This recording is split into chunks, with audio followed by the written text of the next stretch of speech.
La primera vez que me sentí capaz de hacer algo imperdonable fue en Bilbao. Lo recuerdo perfectamente porque fue la noche en que mi marido, Javier, se quedó dormido en medio de la cena con sus compañeros, y yo desaparecí del restaurante sin que nadie se diera cuenta.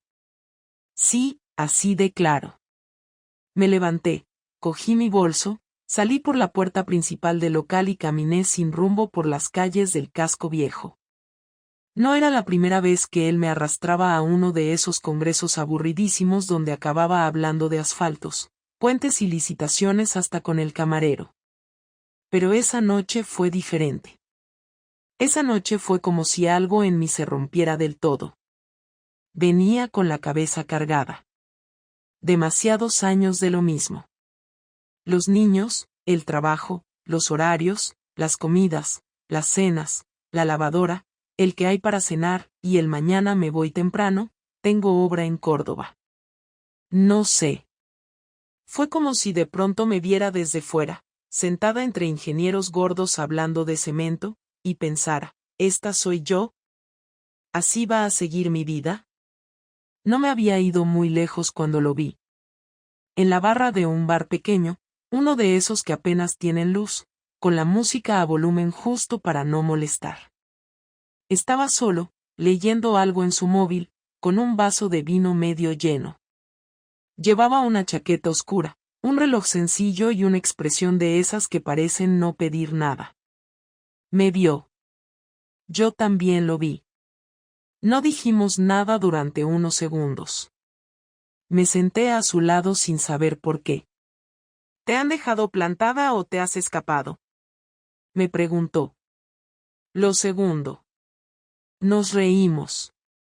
Brindamos. Hablamos. Y fue como si alguien hubiese quitado la pausa de una película olvidada. No hablamos de parejas, ni de trabajo, ni de hijos. Hablamos de música, de viajes, de libros, de cosas que ya no recordaba que me gustaban. Esa noche no pasó nada entre nosotros. Nada físico, quiero decir. Pero sí me pasó algo por dentro. Volví al hotel con las piernas temblando. Me metí en la cama sin hacer ruido. Javi roncaba como siempre, con la boca abierta y el móvil aún encendido al lado de la almohada. No dormí. Desde aquella noche, empecé a buscar excusas para escaparme. No de casa, sino de mi rutina, de mí misma. Me bajaba antes del coche y daba una vuelta antes de entrar al portal. Me apunté a pilates, a clases de cerámica, a un club de lectura donde no leíamos nada. Solo quería estar fuera, hablar con gente que no me conociera, con quien pudiera hacer otra sin que nadie me lo echara en cara. Y no, todavía no había engañado a Javier. Pero ya empezaba a sentir que era cuestión de tiempo. Una tarde, en una cafetería del centro, lo volví a ver. El del bar en Bilbao. Me reconoció al instante. Málaga es un pañuelo, ¿eh? Sonreí como si no me sorprendiera, pero me temblaban las manos. ¿Y tú qué haces aquí? Vengo por trabajo cada 2 semanas. ¿Te tomas algo? Me tomé algo. Y luego otro. Y luego le di mi número. Empezamos a hablar por WhatsApp. Nada escandaloso. Memes, frases sueltas, canciones. Cosas sin peso, pero con intención. Yo lo sabía. Él lo sabía.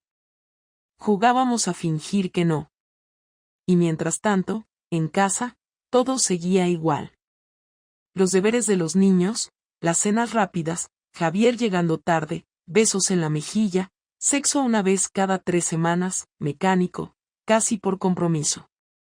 Cada día que pasaba me sentía más invisible. Más lejos de la persona que fui. Hasta que llegó el sábado del cumpleaños de mi suegra. Lo recuerdo porque fue el día en que hice algo que no se borra. Algo que no puedo justificar, aunque podría darte 1000 excusas.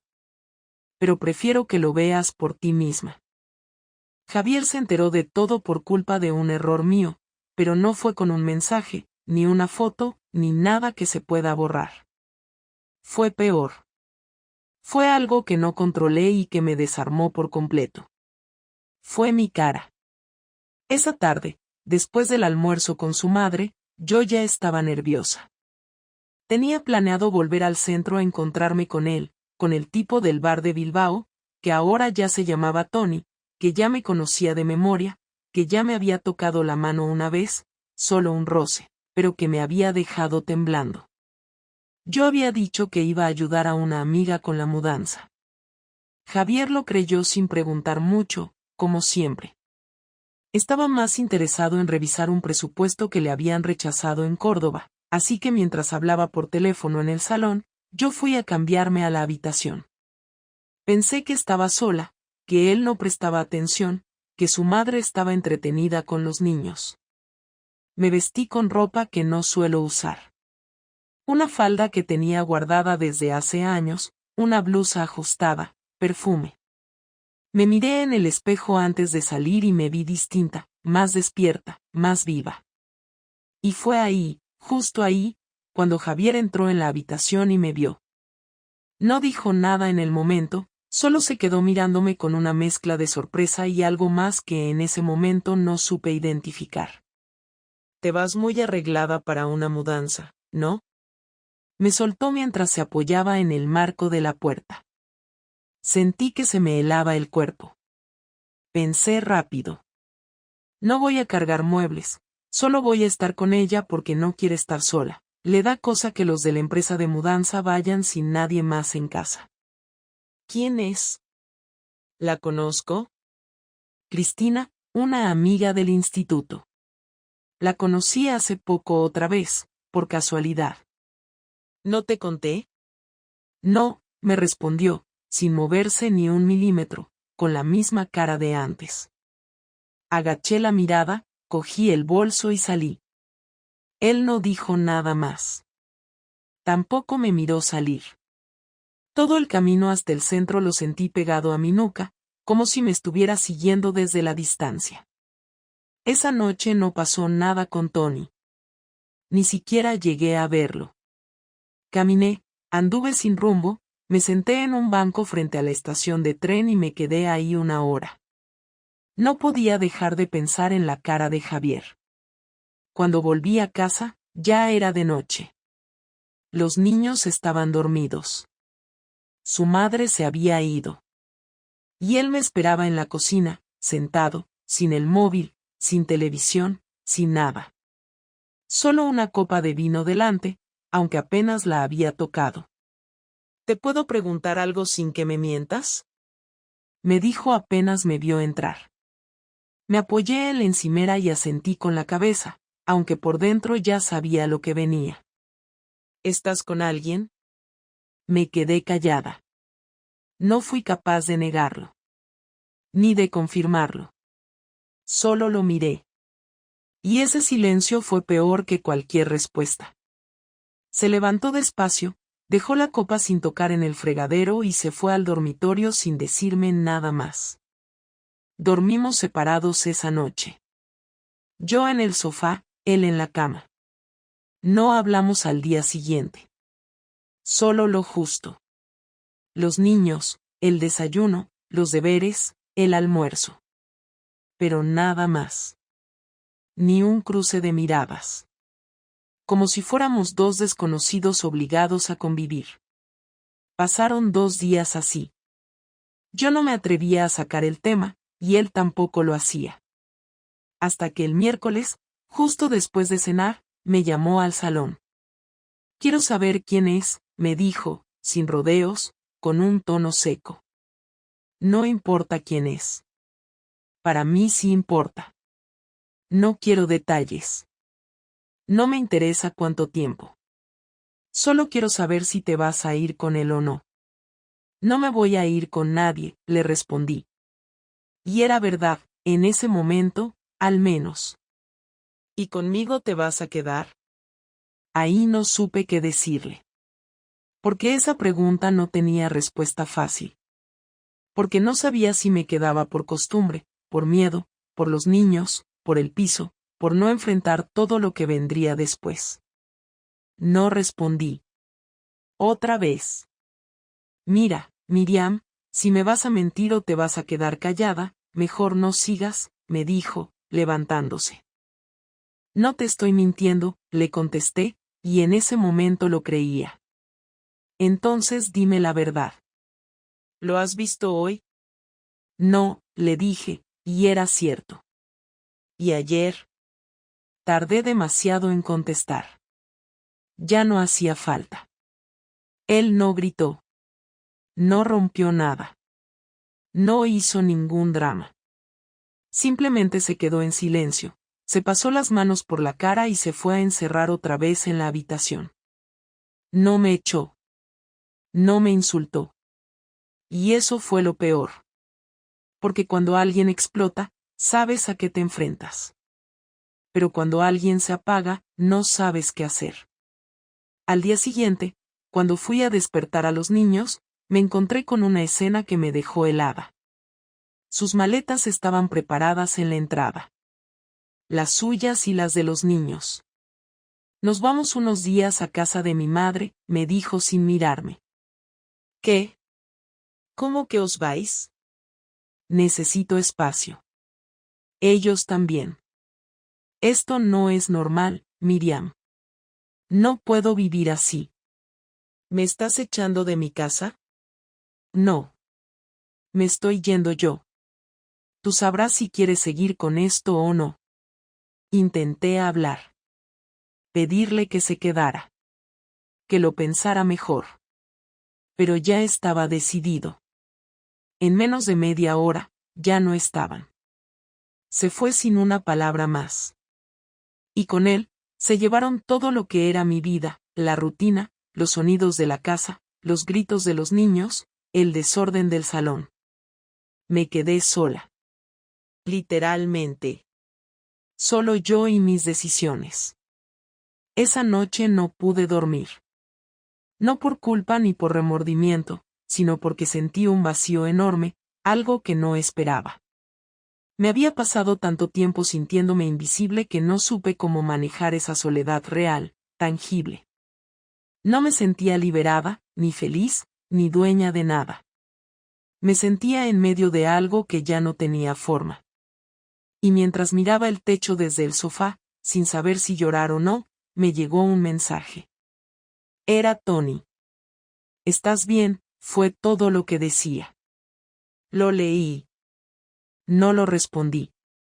Apagué el móvil. Por primera vez, me di cuenta de que quizá había cruzado una línea sin saber muy bien por qué. Y ahora, sin Javi, sin los niños, sin nadie en la casa, el eco de mis decisiones era lo único que me quedaba. Javier volvió a casa exactamente una semana después. No llamó antes, no escribió, no preguntó nada. Simplemente apareció una tarde, abrió la puerta con sus llaves, entró, dejó su mochila junto al mueble del recibidor y se sentó en el sofá como si hubiera salido a comprar pan. Yo estaba en la cocina, cenando sola un plato de sopa que ni siquiera tenía sabor. Lo escuché cerrar la puerta, dejar las cosas, arrastrar la silla del salón. No dije nada. Me levanté, fui hasta allí, me apoyé en el marco de la puerta y lo miré. Él también me miró, pero sin expresión, como si me estuviera viendo por primera vez o como si no supiera quién era. ¿Estás bien? Le pregunté porque no sabía cómo empezar, porque el silencio me estaba matando. He dormido 7 noches seguidas sin despertarme, dijo sin emoción, sin ironía. ¿Y los niños? Bien. Preguntan por ti. Les he dicho que estás con mucho trabajo. No supe si agradecerle el gesto o si tomarlo como un golpe más. Me acerqué, me senté frente a él en el sofá, con las piernas cruzadas, sin tocarlo, sin atreverme a decirle nada más. ¿Te vas a quedar? Pregunté, porque lo único que me importaba en ese momento era saber si estaba dispuesto a seguir, aunque fuera desde el resentimiento. No lo sé. No quiero que esto se acabe así. ¿Así como? con una mochila en la entrada y dos personas que no se miran. Él asintió lentamente, como si lo que yo decía fuera cierto pero irrelevante. Entonces dime cómo quieres que se acabe, me soltó, porque lo que había ya no está. Me has mentido, has escondido cosas, te has desconectado de mí y has buscado algo fuera. No sé qué más hay que decir. Lo sé. Y no tengo excusas.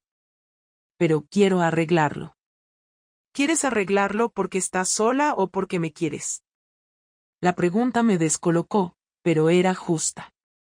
Porque te quiero. Entonces dime qué fue lo que pasó. Todo. Sin adornos. Sin evasivas. Quiero saber si hubo sexo, si te enamoraste, si pensaste dejarme por él. Todo. Me tomó por sorpresa. No estaba preparada para contarle nada de eso, y mucho menos con esa frialdad. Pero entendí que si decía la mitad, perdía el doble. Lo conocí en Bilbao, empecé sin rodeos, en ese congreso que hiciste con tu empresa. Esa noche que tú te quedaste dormido en la mesa, me fui. Estaba harta de sentirme invisible. Me senté en un bar y él estaba ahí. Hablamos. No pasó nada esa vez. Ni la siguiente. Pero seguimos hablando. Nos vimos un par de veces más. Solo eso. Nunca me acosté con él. ¿Y si yo no hubiera dicho nada? ¿Lo habrías hecho? No respondí. Porque sí, probablemente sí. ¿Te enamoraste? No. Pero sí me hizo sentir cosas que contigo ya no sentía. Me miraba como si importara. Me escuchaba. Me hacía reír. ¿Y yo? ¿En qué momento dejé de hacer todo eso? No fue de golpe. Fue poco a poco. Los silencios, el cansancio, el día a día. No es solo culpa tuya. Yo también me fui apagando. Dejamos de hablar. De tocarnos. De preguntarnos cómo estábamos. Javier se levantó, caminó unos pasos por el salón, luego se quedó mirando por la ventana, con las manos en los bolsillos. No decía nada. Y ese silencio era más duro que cualquier insulto. ¿Sabes qué es lo peor? Dijo finalmente, sin girarse, que en ningún momento pensé que esto podía pasarnos. Siempre pensé que lo nuestro era estable, que no éramos perfectos, pero que nos entendíamos. Me equivoqué. Yo tampoco lo vi venir. Pero no me voy a justificar. La he cagado. Lo sé. Pero quiero hacer lo que sea para que podamos salir de esta. Por ti, por los niños, por nosotros. Él se giró, me miró largo rato. Luego volvió a sentarse. Te voy a decir lo que va a pasar. No vamos a separarnos todavía. No por ahora. No por los niños. Pero yo voy a hacer mi vida, y tú la tuya. No me importa si lo ves o no lo ves más. No me interesa saberlo. No voy a espiarte, ni a seguirte, ni a preguntarte nada. Pero tampoco me voy a fingir marido feliz. Vamos a convivir por los niños, por la casa, por todo lo que tenemos montado. Pero hasta aquí ha llegado lo que tú y yo éramos. ¿Eso es lo que quieres? No. Es lo que me queda. Y no podemos intentar, no sé, ir a terapia, hablar más, intentarlo de verdad. No te creo. Y sin confianza, no hay intento que sirva de nada. Ahora mismo no quiero escuchar promesas. No quiero reconstruir nada contigo. No ahora. Entonces dime qué hago. ¿Me voy? No. No te vayas. Los niños no tienen por qué pagar esto. Quédate.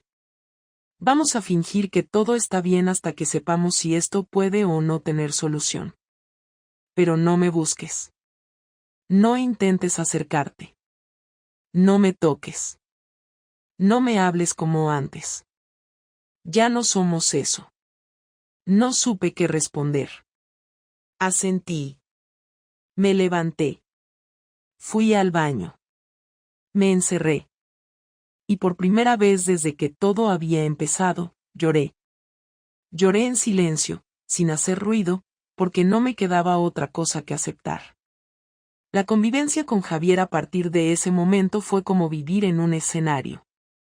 Delante de los niños todo seguía igual, cenas juntos, deberes, baño, cuentos antes de dormir. Pero por dentro, era otra cosa. Dormíamos en habitaciones separadas. No hablábamos más allá de lo estrictamente necesario. No se molestaba en preguntarme dónde iba. Yo tampoco le preguntaba. Una vez, lo escuché hablar por teléfono en la terraza. Se reía. Hacía años que no lo escuchaba reír así. No pregunté con quién. Pero me dolió. Tony me escribió un par de veces más. No contesté. No tenía sentido. Ya no era una opción. Era un recuerdo que me había estallado en la cara. Javier no volvió a mencionarlo. Ni una sola vez. Pero su frialdad era constante. Me trataba como si no estuviera. Como si me hubiera vuelto parte del mobiliario. Y eso, de alguna forma, era el peor castigo posible. El primer indicio de que algo no encajaba del todo fue cuando Javier comenzó a llegar más tarde de lo habitual. No decía a dónde iba, no daba explicaciones, simplemente aparecía a las 10 o a las 11, a veces incluso después de que los niños ya estuvieran dormidos. Entraba sin ruido, dejaba las llaves en el bol del pasillo, se duchaba y se metía en su habitación sin cruzar una sola palabra conmigo. Al principio pensé que era su forma de alejarse, de marcar distancia, de castigarme en silencio, pero no tardé mucho en notar que no se trataba solo de indiferencia. Javier se estaba organizando, eso era evidente, pero no sabía aún para qué. Hasta que un sábado por la mañana, después de llevar a los niños al parque, me pidió que habláramos. Se sentó frente a mí en la mesa del comedor, abrió un sobre blanco y lo puso sobre la mesa, mirándome a los ojos como si estuviera a punto de anunciarme un diagnóstico. No quiero hacer esto delante de los niños, así que escúchame y no interrumpas, dijo con un tono firme, casi monótono. He hablado con un abogado. Tengo esto preparado desde hace días. Son los papeles del divorcio. No los voy a presentar todavía. Pero los tengo. Y no es una amenaza. Es un aviso. A partir de ahora, quiero que todo esté claro. Vamos a repartir los turnos con los niños. Ya he hablado con mi madre, puede ayudarme cuando estén conmigo. Ya tengo un sitio donde quedarme si esto se termina. Tengo un plan. Quiero que tú también tengas el tuyo. No quiero que esto se convierta en un drama de última hora. Ya no somos pareja, Miriam. Así que vete preparando. Yo no dije nada. Solo lo escuché y asentí, porque sabía que cualquier palabra podía empeorar la situación. Me limité a observar el sobre, cerrado, con mi nombre escrito a mano, como si fuera una carta de despedida. No lo toqué. No pregunté nada. Me limité a digerir lo que acababa de escuchar. Desde ese momento, todo empezó a moverse a una velocidad que me descolocó. Javier dejó de fingir incluso delante de los niños. Ya no había muestras de afecto, ni abrazos en la puerta del colegio, ni cenas juntos en la mesa, ni películas en el sofá. Se levantaba temprano, preparaba su café, dejaba todo ordenado para los niños y salía sin apenas saludarme. Empezó a vestir diferente. Camisas nuevas, colonia que hacía tiempo no usaba, cortes de pelo cada 2 semanas. Me resultaba dolorosamente evidente que había pasado del resentimiento a la reconstrucción personal. Y aunque no me lo decía directamente, me lo dejaba claro en cada gesto, en cada nuevo detalle de su rutina. Una tarde, al ir a buscar a Clara a su clase de pintura, me encontré con una madre del colegio que me sonrió de una manera extraña. Como si supiera algo que yo no. La saludé con frialdad, sin ganas de conversación. Al llegar a casa, Clara me preguntó si Javier podía llevarla a la función del viernes, porque ya lo había prometido y no quería cambiar los planes. Asentí, sin saber siquiera de qué función hablaba. Al día siguiente, fui yo quien llevó a Lucas al entrenamiento, y una madre se me acercó. ¿Estás bien?, me preguntó con una voz cargada de lástima, como si fuera una viuda reciente. Sí, ¿por qué? Nada, es que se comenta que tú y Javier ya no estáis juntos. Como el otro día fue con una chica al teatro con los niños, y bueno, ya sabes cómo es este barrio. No supe qué decirle. Me limité a sonreír, a fingir que no me afectaba, pero por dentro sentí que se me tensaban los músculos del cuello y la mandíbula. No pregunté más. No quería darle el gusto de tener la primicia. Al llegar a casa, le pregunté directamente a Javier. ¿Fuiste al teatro con otra mujer? Sí. ¿Y? ¿Y los niños? Se lo pasaron bien. Ella también. Es simpática con ellos. ¿Quién es? Una persona que conozco. No tienes derecho a saber más. Tú perdiste ese lugar. Me dolió.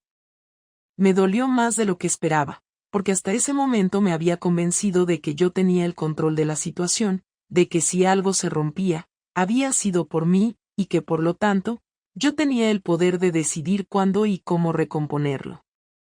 Pero no. Javier me estaba demostrando que ya no era parte de su vida, que ahora tenía otras conversaciones, otros planes, otra compañía. Lo siguiente fue la cuenta conjunta. Un lunes por la mañana, fui a pagar una compra y la tarjeta fue rechazada. Pensé que era un error del sistema, pero al revisar la app, vi que la cuenta estaba vacía. No solo vacía. Cerrada. Javier había hecho el cambio de titularidad. Fui al banco y me lo confirmaron. Él había retirado la mitad exacta y había abierto una nueva cuenta a su nombre. Lo peor fue que lo hizo legalmente. Había consultado con su abogado, tenía derecho a hacerlo. No me avisó. No me explicó nada. Me dejó sin acceso a los ahorros, sin dinero para los gastos habituales.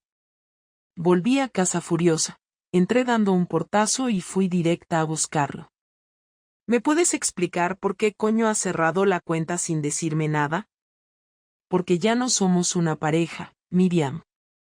¿Qué esperabas? Podías haberme avisado, podías haberlo hablado. Tenemos gastos, tenemos hijos, tenemos una casa. Y todo eso sigue. Te dejé justo la mitad. Ahora te toca a ti administrarte como puedas. Yo lo haré a mi manera. ¿Esto es venganza? No. Esto es justicia. Tú tomaste decisiones sin pensar en las consecuencias. Ahora yo también. Esa noche, mientras preparaba la cena, los niños me preguntaron por qué ya no hacíamos planes en familia, por qué papá y mamá no salían juntos, por qué todo era tan raro. Les respondí con evasivas. Les dije que papá tenía mucho trabajo. Que estábamos cansados. Que ya pasaría. Pero lo cierto es que ya no iba a pasar. Lo supe cuando, esa misma semana, Javier me pidió que firmara unos papeles para establecer la custodia compartida. No eran los papeles del divorcio. Aún no. Pero era el siguiente paso. Lo trajo todo impreso, con los horarios, los turnos, los acuerdos mínimos. Había una columna con mi nombre y otra con el suyo. Todo separado. Todo frío. Todo calculado. Había empezado a organizar su venganza sin gritos, sin escenas, sin peleas. La venganza no fue la humillación pública ni el escándalo. Fue el desmantelamiento metódico de nuestra vida juntos, pieza por pieza, sin mirar atrás, sin darme margen para anticiparme. Y lo estaba logrando. Fue un martes por la noche cuando Javier me pidió hablar a solas. Los niños ya estaban dormidos, la casa en silencio, y él apareció en el salón con 2 vasos de agua, se sentó en el sillón y me indicó con la cabeza que me sentara en el otro. No puso la televisión, no miró el móvil, no se distrajo con nada. Me miró directamente y me dijo que necesitaba tener una conversación adulta conmigo, sin gritos, sin reproches, sin interrupciones. Me sorprendió el tono, porque hasta ese momento su manera de relacionarse conmigo había sido seca, distante y práctica, como si ya solo me viera como una socia con la que había que negociar asuntos logísticos. Me senté enfrente y esperé a que hablara, con la garganta seca y un peso en el pecho que no me dejaba respirar del todo. Javier empezó diciendo que no había tomado ninguna decisión definitiva, que no había firmado nada, que no había presentado los papeles del divorcio, pero que necesitaba entender en qué punto estábamos y si tenía sentido seguir como hasta ahora. Me dijo que no estaba interesado en castigarme más, que no era su objetivo hacerme la vida imposible, pero que tampoco podía seguir en una especie de limbo emocional donde todo estaba suspendido, sin avanzar ni retroceder. Quería claridad. Quería saber si yo seguía pensando en el otro tipo, si seguía en contacto, si aún lo tenía presente de alguna manera, porque si era así, él no iba a competir por un lugar que ya no existía. Le dije que no hablaba con Tony desde la noche en que él se fue con los niños. Que había borrado su número, que no lo había vuelto a buscar, que no había vuelto a cruzarme con él. Que no tenía interés en volver a hacerlo. Javier asintió con la cabeza, pero no pareció sorprendido. Me preguntó si seguía pensando en él, si en mi cabeza todavía estaba esa idea de que con otro podía sentir cosas que con él no. No supe qué decirle. Me quedé callada unos segundos, y después le dije que no, que ya no pensaba en eso. Que había pasado. Que había sido un impulso. Que no lo había planeado. Que no lo volvería a repetir.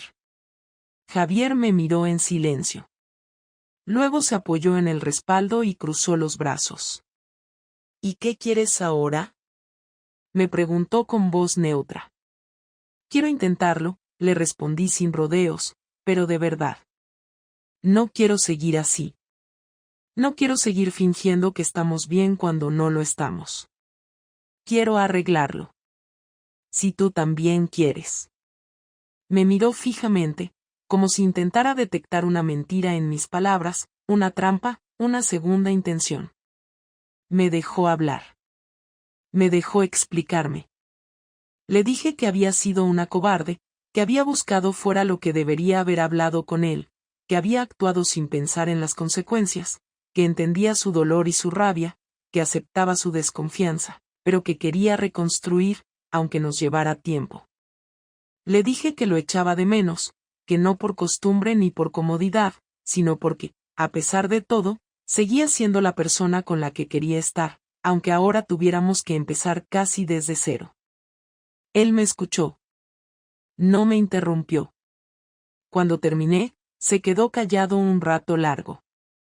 Luego habló. No me da miedo volver a empezar, dijo con calma, pero sí me da miedo hacerlo con alguien que no sabe lo que quiere. Yo no estoy roto, Miriam. Estoy dolido, sí, pero no destruido. Todavía estoy entero, todavía tengo ganas de vivir, de hacer cosas, de amar incluso, pero necesito saber que la persona que tengo al lado está comprometida. No quiero parches, no quiero promesas vacías, no quiero palabras bonitas para calmar un incendio. Quiero hechos. Quiero compromiso real. Quiero saber que si un día estás harta, no vas a buscar a otro para distraerte. Quiero saber que si discutimos, no vas a cerrar la puerta y salir corriendo. Quiero saber que si estamos mal, vas a hablar conmigo, no con un extraño. ¿Puedes darme eso? Le dije que sí. No porque sonara bien, no porque fuera lo que él quería oír, sino porque lo sentía de verdad. Le dije que estaba dispuesta a demostrarle que podía confiar en mí de nuevo, aunque me costara meses o años. Le dije que entendía que todo lo que dijera ahora no valía de mucho, que las palabras no bastaban, pero que no iba a rendirme. Que no iba a dejarlo ir sin intentarlo. Que no me iba a esconder. Que no iba a callarme más. Javier no respondió de inmediato. Se levantó, fue a la cocina, volvió con más agua y se sentó de nuevo. Me miró durante varios segundos. Luego habló. Quiero que vayamos a terapia, dijo sin titubear. Juntos. Pero también por separado. Quiero entender cómo llegamos a esto. Quiero entender en qué fallamos. No para repartir culpas, sino para saber si hay algo que salvar. Si después de todo esto todavía queda algo que merezca la pena. Si tú estás dispuesta a hacer eso, yo también lo estoy. Asentí. Acordamos buscar un terapeuta esa misma semana. También hablamos de los niños, de cómo les íbamos a explicar que papá y mamá estaban pasando por una etapa difícil, pero que seguían siendo una familia. Decidimos no contar nada todavía, no prometer cosas que no podíamos garantizar. Dijimos que queríamos arreglarlo, pero que íbamos a hacerlo paso a paso, sin forzar, sin acelerar nada. Esa noche, Javier durmió en su cuarto, yo en el mío. Pero por primera vez en semanas, sentí que había una posibilidad. No una certeza, no una garantía, pero sí una opción real de no terminar de romperlo todo. En los días siguientes, fuimos cumpliendo lo que acordamos. Llamamos a una psicóloga recomendada por un amigo suyo, fijamos la primera cita para el viernes siguiente y organizamos los turnos de cuidado de los niños para poder asistir sin excusas. Volvimos a hablar de cosas pequeñas, del colegio, del trabajo, de la comida. Sin afecto, sin complicidad, pero también sin hostilidad. Era raro, porque convivíamos con distancia, pero con algo de respeto, como dos personas que han decidido parar antes de derrumbarse. No había risas, no había besos, no había caricias, pero al menos no había gritos. Javier seguía haciendo su vida afuera, salía, llegaba tarde a veces, pero ya no me lo ocultaba. Me decía que iba a tomar algo con compañeros o que tenía una cena de trabajo. Yo no le exigía explicaciones, pero agradecía que me las diera. No por celos, sino por respeto. Sentía que algo en nuestra dinámica estaba cambiando, que habíamos tocado fondo y ahora, con mucho esfuerzo, estábamos intentando levantar algo nuevo. Pasaron 3 meses desde aquella conversación en el salón. Asistimos a todas las sesiones con la psicóloga, primero juntos, después por separado. La primera vez que nos sentamos frente a ella, los dos manteníamos los brazos cruzados y hablábamos con frases medidas, sin emoción, casi como si estuviéramos rellenando un formulario. Ella nos dejó hablar, nos hizo preguntas concretas, no nos presionó. A mí me preguntó cuándo fue la última vez que había sentido que Javier me cuidaba, no con acciones cotidianas, sino con atención real, y no supe qué responder. A él le preguntó cuándo había dejado de confiar en mí, y respondió que fue mucho antes de descubrir la infidelidad, que llevaba tiempo sintiendo que yo ya no estaba, que me movía en automático, que todo lo que hacíamos como pareja estaba lleno de espacios vacíos. Las sesiones no fueron cómodas. Muchas veces salimos en silencio, otras discutimos fuera del consultorio, otras nos fuimos a tomar algo después, sin hablar del tema, pero quedándonos juntos más tiempo del necesario. La psicóloga nos dijo que no nos daba soluciones, que eso no era su papel, que ella solo nos ayudaba a ver lo que pasaba con más claridad. Nos dejó claro que, si queríamos seguir, no podía ser con el objetivo de volver a lo de antes, sino para construir algo distinto. Durante esas semanas, empezaron a pasar cosas pequeñas que me hicieron pensar que, aunque no todo estaba resuelto, algo se estaba moviendo. Una noche, Javier me preparó una cena. Nada especial, solo una tortilla con ensalada, pero me la dejó servida en la mesa con una nota escrita a mano: llegaré tarde, pero pensé que te gustaría cenar algo caliente. No lo comenté, no hice ninguna escena, solo le dejé un mensaje dándole las gracias. Al día siguiente, él me preguntó si me apetecía ir con los niños a ver una película el fin de semana, los 4 juntos, como antes. Fuimos, sin demasiadas expectativas, y resultó ser una tarde tranquila. Nadie fingió estar feliz, pero tampoco hubo incomodidad. Luke se sentó entre los dos y Clara nos cogía las manos mientras caminábamos hacia el coche. Esa noche dormimos en habitaciones separadas, como siempre, pero con la puerta entreabierta. Poco a poco, los gestos pequeños empezaron a reemplazar la distancia. Una mañana, mientras tomábamos café, Javier me preguntó si había pensado en lo que quería para mí, más allá de nuestra relación, qué me apetecía hacer, qué cosas me hacían sentir bien. Le hablé de un taller de escritura que había visto en la biblioteca del barrio, algo que antes ni se me habría ocurrido. Me animó a apuntarme. Me preguntó si quería que se quedara con los niños una tarde a la semana para que pudiera ir sin prisas. Lo hizo. Sin reproches. Sin pasarme factura. También hubo retrocesos. Hubo días en los que apenas nos hablábamos, en los que volvíamos a discutir por cosas mínimas, en los que el silencio volvía a instalarse como si no hubiera pasado nada. La psicóloga nos dijo que era parte del proceso, que las recaídas eran normales, que lo importante no era evitar los conflictos, sino aprender a enfrentarlos sin destruirnos en el intento. Una tarde, después de una sesión especialmente dura, Javier me pidió que lo acompañara a caminar. Lo hicimos sin hablar durante un buen rato. Caminamos por calles conocidas, sin dirección fija, hasta que paramos en una plaza con bancos vacíos. Nos sentamos y él me dijo que había estado pensando en todo lo que habíamos vivido, en cómo habíamos llegado hasta allí, y que, por primera vez en mucho tiempo, no sentía rabia. No sentía dolor. Solo un cansancio enorme y una necesidad de cerrar esa etapa de una vez por todas. Me preguntó si yo también sentía lo mismo. Le dije que sí. Me miró y me dijo que quería perdonarme, no por bondad ni por olvido, sino porque era lo único que le permitiría seguir adelante sin llevar esa carga encima.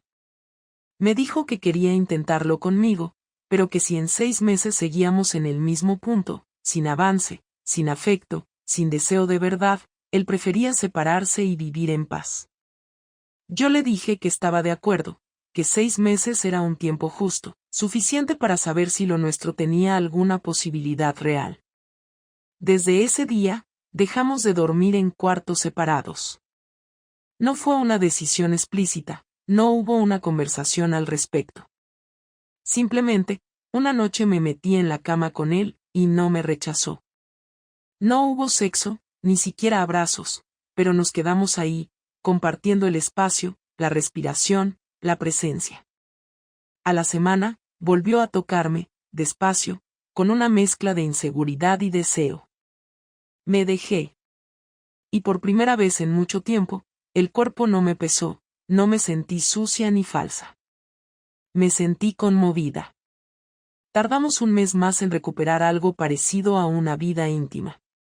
No era frecuente, no era perfecta, pero existía.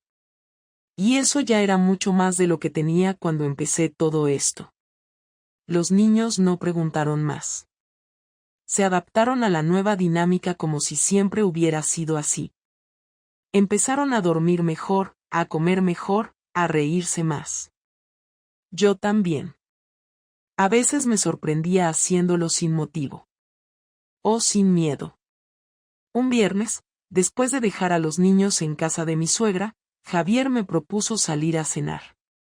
Fuimos a un sitio nuevo, sin pretensiones, donde nadie nos conocía.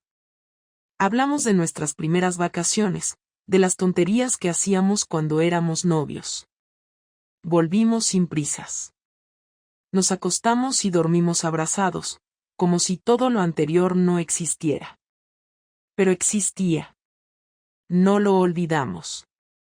Simplemente, ya no dolía como antes. Hoy han pasado exactamente 6 meses desde aquella noche en la que Javier me dijo que todo tenía que cambiar o terminar. No nos separamos. No volvimos a ser los de antes. Tampoco lo queríamos. Somos otros. Con otras formas, con otras reglas, con una historia que ahora incluye una parte oscura que ninguno de los dos ignora. Yo aprendí que el daño que se hace no se borra con disculpas, pero sí se puede reparar si hay voluntad real. Aprendí que el deseo de escapar no siempre es deseo de otro, a veces es solo una señal de que algo dentro se está rompiendo. Aprendí que la confianza no se recupera con promesas, sino con acciones pequeñas, diarias, sostenidas. Y, sobre todo, aprendí que si no me hablo a mí misma con honestidad, nadie más lo hará por mí. No sé si dentro de un año estaremos juntos. No puedo prometerlo. Pero hoy, aquí, ahora, puedo decir que no me escondo, no miento, no finjo. Que elijo estar. Que elijo intentar. Y que eso, para mí, ya es empezar de nuevo.